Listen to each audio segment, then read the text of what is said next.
Mario Dandi masalah hasil vonis 12 tahun yang diterima oleh kliennya. Perencanaan, ya, masalah perencanaan.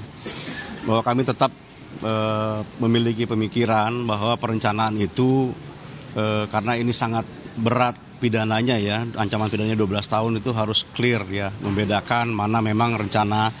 Karena kan kalau misalnya kita lihat dalam perkara ini perencanaannya itu kan haruslah sesuai, kalau pandangan kami ya, sesuai dengan kejadiannya. Tapi ternyata majelis memiliki pandangan yang lain, cuman kami tetap menghargai dan kami akan pikir-pikir terhadap itu. Nah kalau untuk kaitannya dengan restitusi, kami sangat bersyukur paling tidak ada satu hal atau beberapa hal yang sejalan dengan pembelaan kami, ya, di mana majelis hakim tidak membebankan pidana tambahan, pidana kurungan ataupun penjara, ya karena memang hal tersebut tidak dimungkinkan berdasarkan undang-undang yang berlaku, ya. Ya, yang kemudian juga kaitannya dengan restitusi yang sangat besar yang diberikan oleh LPSK, itu kami juga sangat senang sekali kalau majelis juga memiliki pandangan yang sama, ya, karena angka yang sebelumnya 120 miliar itu saya rasa itu angka yang sangat fantastis, yang di luar juga dengan kebiasaan maupun juga hukum yang berlaku ya. Ya saya nggak tahu apa yang mendorong sehingga LPSK bisa mengeluarkan angka tersebut. Cuman kami sangat bersyukur kalau majelis sekarang sudah menyatakan bahwa angka tersebut tidak bisa dipergunakan, ya, sehingga perhitungan yang diberikan oleh LPSK juga ditolak, dan kami berharap nanti ke depannya kita semua, ya siapapun itu, lembaga negara maupun penegak hukum bisa lebih menghormati hukum, ya. LPSK dalam melakukan perhitungannya lebih bertanggung jawab lah. Karena ini juga menyangkut keadilan seperti yang saya sampaikan di awal. Ini bukan hanya keadilan untuk korban yang kami doakan selalu untuk cepat sembuh, tapi juga keadilan bagi pelaku, ya, pelaku yang akan menghadapi hukumannya. Penegasan saja berarti intinya apakah posisinya akan banding atau tidak? Ya, karena memang ada hal-hal yang masih saya sampaikan tadi kami tidak sependapat, ya.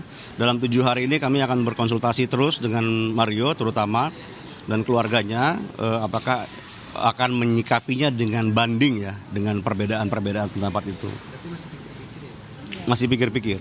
Angka 25,1 itu mampu tidak sebetulnya dengan membayar itu kalau dari Mario sendiri?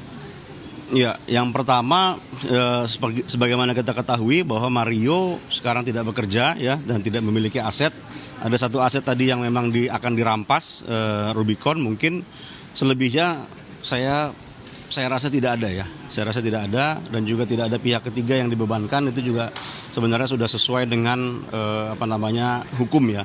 Jadi ada 2 hal di sini, ada yang kami yakini dan juga keyakinan kami pun seharusnya juga tidak jauh-jauh dari hukum yang berlaku, ya. Dan ternyata banyak hal tadi yang sudah diakomodir dalam putusan ini, dan kami sangat bersyukur dan berterima kasih. Hal-hal yang Ya, pada intinya kalau misalnya ini dilanjutkan, tadi majelis juga bilang, ya, kalau misalnya masih ada hak-hak dari korban untuk memulihkan itu, ya silakan aja. Cuman dari sisi kami, andainya pun nanti ini akan banding, ya, apakah jaksa maupun tim nasihat hukum, maka ini akan menjadi kosong-kosong lagi, ya, kosong-kosong lagi, baik itu masalah pidana yang sudah dijatuhkan maupun restitusi yang sudah diputuskan, ya. Artinya mungkin nanti di tahap-tahap berikutnya, di banding maupun di kasasi, akan ada putusan yang sama, berbeda, lebih ringan, lebih berat, ya kita tunggu aja di situ, ya.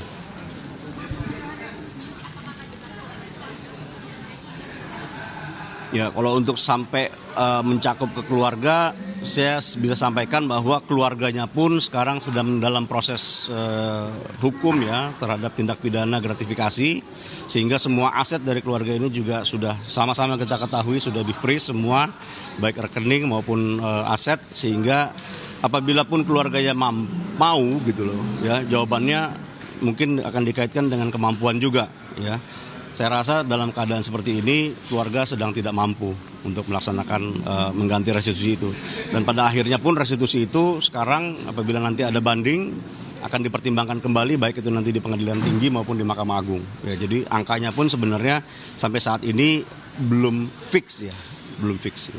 Soal Rubicon ini tadi sempat disampaikan juga pertimbangan dari majelis hakim, ini posisi dari teman-teman tadi, ya, di simulasi kedua dan membayar restitusi Kalau untuk Rubicon ya saya rasa kita masih timbang-timbang lah ya, karena kan disampaikan oleh Mario ini bukan milik dia ya. Kalau misalnya sampai dengan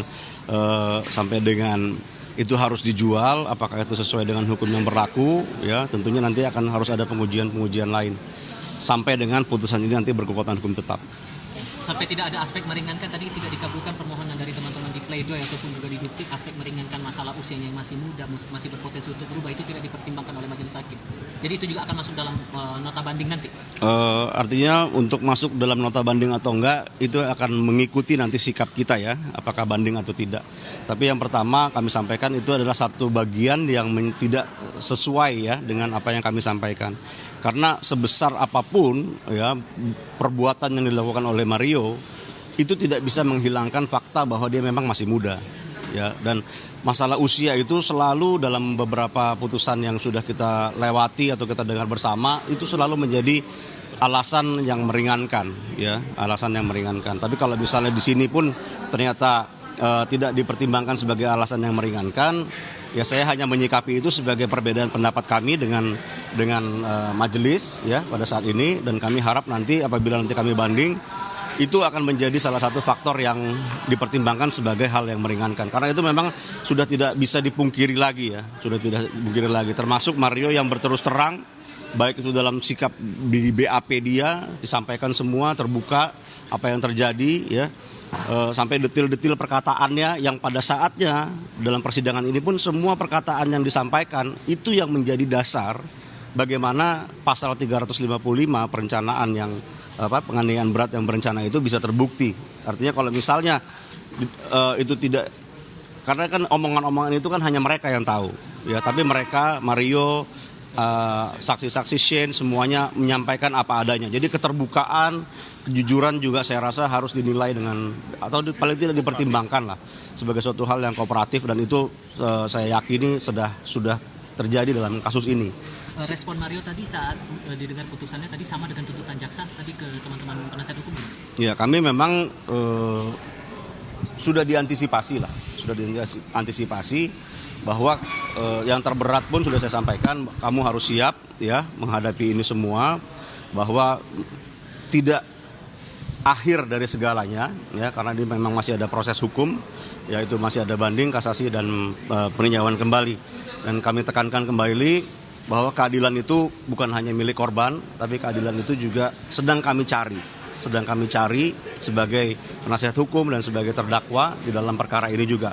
Mudah-mudahan apa yang sudah terjadi ini bisa menjadi pembelajaran untuk kita semua, sehingga nanti juga di kasus-kasus berikutnya penegakan hukum dapat dilakukan tanpa melanggar hukum itu sendiri. Karena kami awalnya sangat khawatir sekali bahwa ada sebuah putusan nanti ya yang hanya berdimensi pembalasan, hanya berdimensi balas dendam ya. Tapi saya bisa melihat bahwa dalam putusan ini pun ternyata aspek-aspek hukum itu dijunjung tinggi oleh majelis ya, terutama masalah restitusi. Karena penggantian kurungan ya menjadi 7 tahun yang sebagaimana diminta jaksa itu sudah, menurut kami ya paling tidak ya, sudah dilakukan di luar dari jalur hukum yang ada. Dan itu sangat kami apresiasi. Saya rasa itu teman-teman ya, makasih ya.